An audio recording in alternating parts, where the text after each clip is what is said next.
Speaker, the purpose of this bill, the Environment Protection and Biodiversity Conservation Amendment Heritage Listing of the Bight Bill 2018, is to bestow greater environmental protection upon the Great Australian Bight and those who rely upon it for their livelihoods by granting it national heritage status. The Great Australian Bight is one of the few remaining large coastal regions in the world that has not yet been overexploited.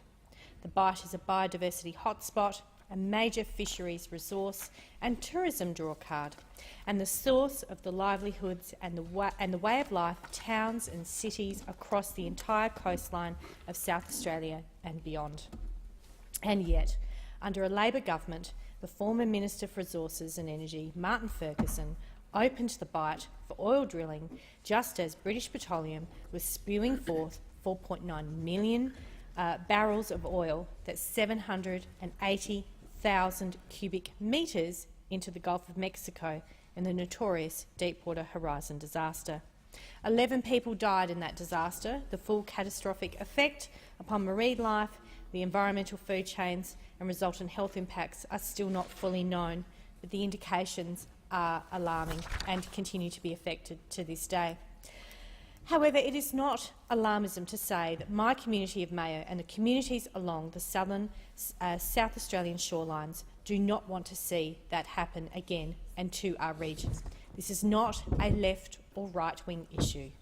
Rural and urban communities have lined up across South Australia to voice their opposition. There are 13 local councils in South Australia that currently oppose seismic drilling in the Bight and seismic testing, including all of the coastal councils in my electorate of Mayo: Alexandrina Council, Kangaroo Island Council, the District Council of Viankililla and the City of Victor Harbor. My community of Mayo has been polled by the Australia Institute as having 74% support for World Heritage protection of the Bight and the majority support from voters across all political parties. The current government is simply ignoring community sentiment across my electorate, South Australia and the Bight. However, the same can be said of the opposition. The Labor Party talks a big game about protecting jobs and about acting on climate change, but they have been notably silent on drilling for oil in the Bight. Not only is the Labor Party remaining complicit in this folly, they are the ones originally responsible for it. And I might say, whatever did happen to former Minister Martin Ferguson, he unashamedly profiteered from his actions and connections made as a resources minister by becoming the head of the oil and gas lobby, yet another reason we need a National Integrity Commission.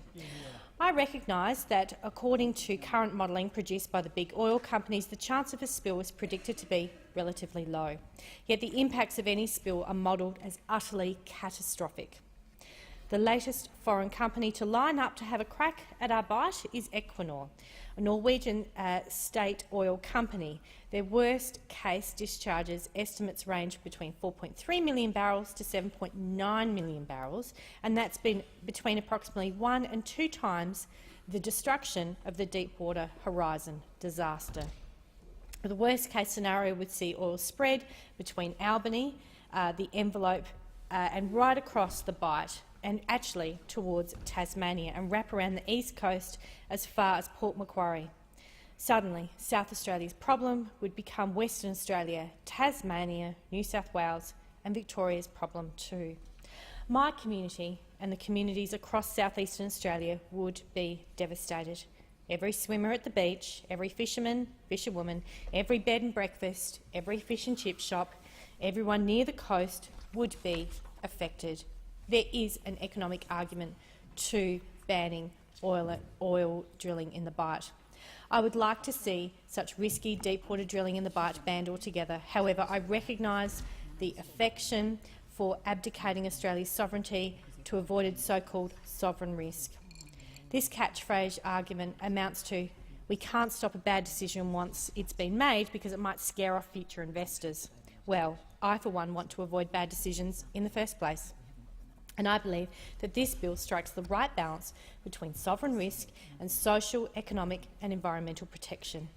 In recognition of that balance, the bill does not outright ban oil drilling in the Bight, but it does require all activities carried out in Commonwealth waters in the Bight do not have unacceptable impacts upon the national, heritage and environmental values of the Bight, upon the ecological character of a declared Ramsar wetland, such as the Coorong Murray Mouth, upon listed migratory species, listed threatened species and ecological communities, and upon the environment in a Commonwealth marine area or a Commonwealth land.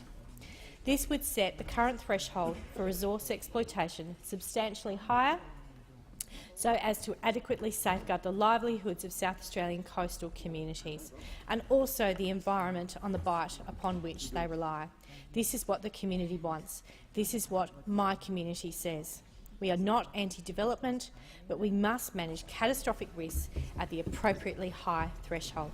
It also opens up the pathway for the Bight to become a World Heritage listed area and join its rightful place as one of the natural wonders of Australia that includes the Great Barrier Reef, Kakadu and Uluru. In conclusion, I urge the government and opposition to heed what the community wants and prevent risky oil drilling in the Bight. This bill strikes a careful balance and, I believe, the right balance.